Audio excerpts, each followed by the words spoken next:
En 1914, le Proche-Orient est dominé par l'Empire ottoman qui s'allie à l'Allemagne et à l'Autriche pendant la Première Guerre mondiale. En 1917, le ministre des Affaires étrangères britannique Lord Balfour se prononce en faveur de la création d'un foyer national juif en Palestine. Cette déclaration suscite les espoirs du mouvement sioniste né à la fin du XIXe siècle. Mais les promesses britanniques sont contradictoires. En mai 1916, Anglais et Français avaient signé les accords Sykes-Picot qui prévoient le démantèlement de l'Empire ottoman après la guerre, les deux alliés se partageant les possessions arabes et redéfinissant le visage du Moyen-Orient. Avec l'effondrement de l'Empire ottoman en 1918, la région est partagée entre les grandes puissances victorieuses. Le Royaume-Uni contrôle ainsi la Palestine, la Transjordanie et l'Irak. L'immigration juive se poursuit et s'intensifie avec l'arrivée des nazis au pouvoir en Allemagne. En l'espace de 20 ans, près de 400 000 juifs sont venus s'installer dans la région et ont fondé des colonies agricoles, les kibboutz. Mais la Grande-Bretagne s'inquiète des troubles suscités par cette immigration. Pendant la Seconde Guerre mondiale, le nationalisme arabe se range du côté des forces de l'Axe, tandis que le nationalisme juif se range massivement et naturellement dans le camp des Alliés. Après la guerre, en Palestine se côtoient désormais 1 200 000 Arabes et 560 000 Juifs, dont l'Angleterre freine l'immigration afin de maintenir des relations privilégiées avec les États arabes. Ainsi, en 1947, le navire l'Exodus, chargé de 4 500 passagers venus d'Europe centrale et orientale, est refoulé de Palestine par les Britanniques, suscitant une vive émotion dans le monde entier. Dans le même temps, le mouvement nationaliste juif l'Irgun multiplie les attentats contre la Grande-Bretagne, ainsi que les actions d'éclat afin d'exercer une pression sur l'opinion internationale. Ne parvenant pas à obtenir un accord entre les deux communautés, le Royaume-Uni confie la médiation à l'ONU qui, en novembre 1947, décide du partage de la Palestine en 2 États. Un État juif, un État arabe, et la ville de Jérusalem passant sous le contrôle de l'ONU. La grande majorité des Arabes a refusé le partage. Dès novembre 1947, la guerre entre Juifs et Arabes de Palestine éclate sous l'œil passif des Britanniques, qui ne quittent le pays que le 15 mai 1948. La veille, le 14 mai 1948, le leader juif David Ben Gourion lit à Tel Aviv, au nom du gouvernement provisoire, la déclaration d'indépendance de l'État d'Israël. Le lendemain même, les troupes de la Ligue arabe envahissent le jeune État. Au terme d'une première guerre de mai 1948 à janvier 1949, les Israéliens, soutenus par les deux grands, repoussent l'invasion et agrandissent leur territoire au détriment de leurs voisins palestiniens. L'Égypte annexe la bande de Gaza et la Cisjordanie est annexée par la Transjordanie. Cette défaite provoque un traumatisme dans les pays arabes qui connaissent des troubles politiques importants et elle est à l'origine de la question palestinienne. Dès sa création, Israël entretient des liens privilégiés avec l'Occident.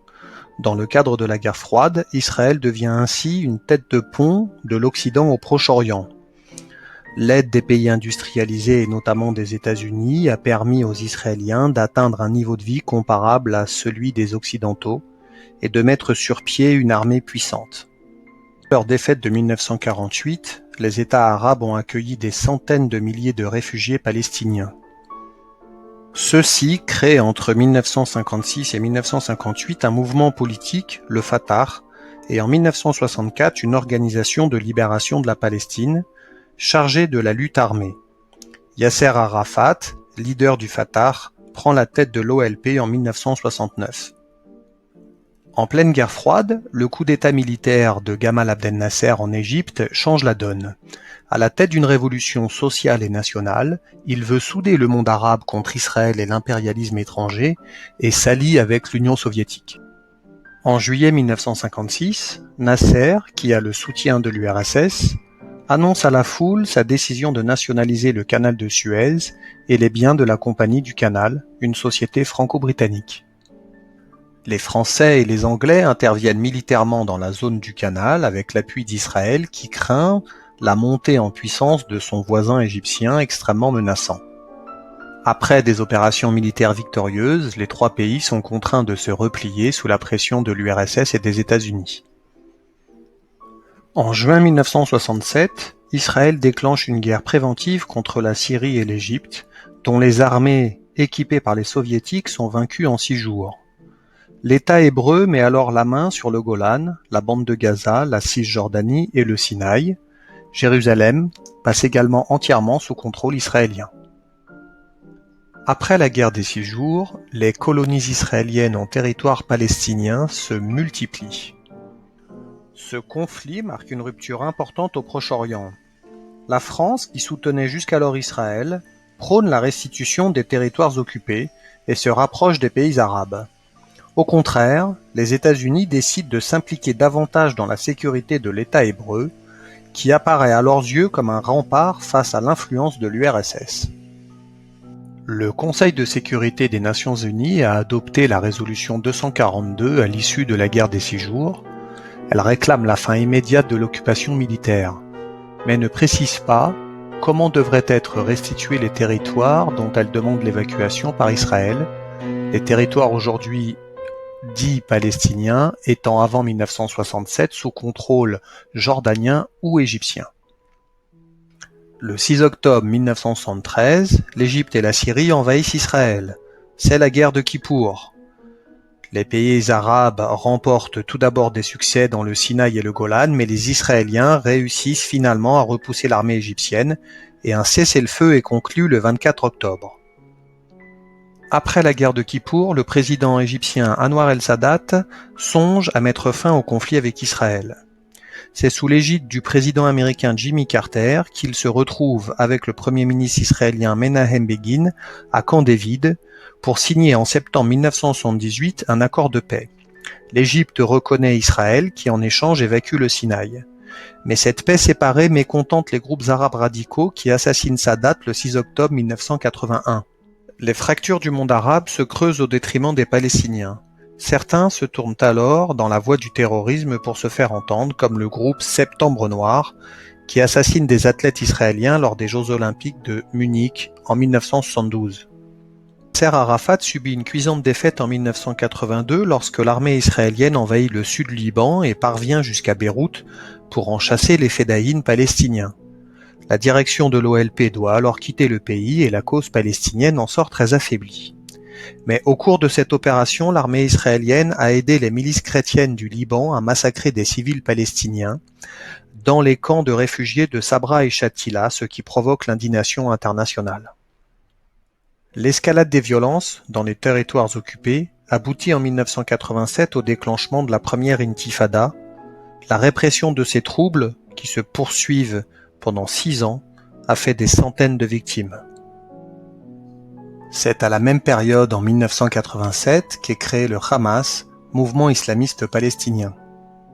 Parce qu'elle modifie les rapports de force, la guerre du Golfe de 1991 permet d'envisager une solution au problème palestinien. L'OLP, qui avait soutenu Saddam Hussein, est dans une position de faiblesse.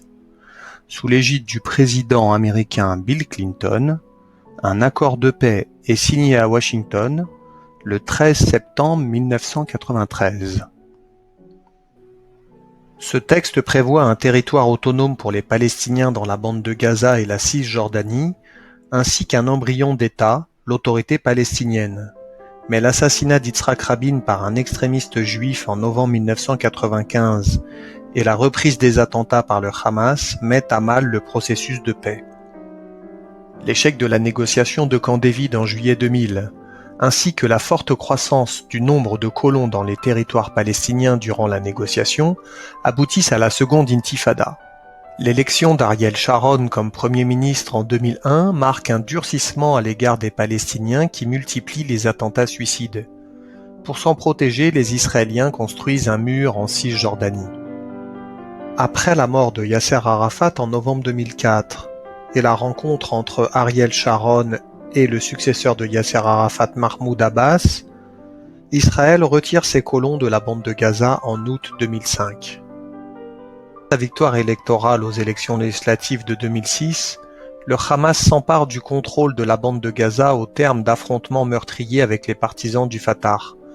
Ce coup de force, qui témoigne de la radicalisation des Palestiniens, suscite les inquiétudes de la communauté internationale et en particulier d'Israël. Israël lance plusieurs offensives militaires sur la bande de Gaza, comme en 2006 ou en 2008-2009. La situation semble figée aujourd'hui. Benjamin Netanyahou est élu Premier ministre en Israël depuis 2009. Il poursuit les implantations de colonies. Le mouvement palestinien, quant à lui, est toujours divisé. Le Hamas domine toujours Gaza et s'oppose à Mahmoud Abbas en Cisjordanie à la tête de l'autorité palestinienne.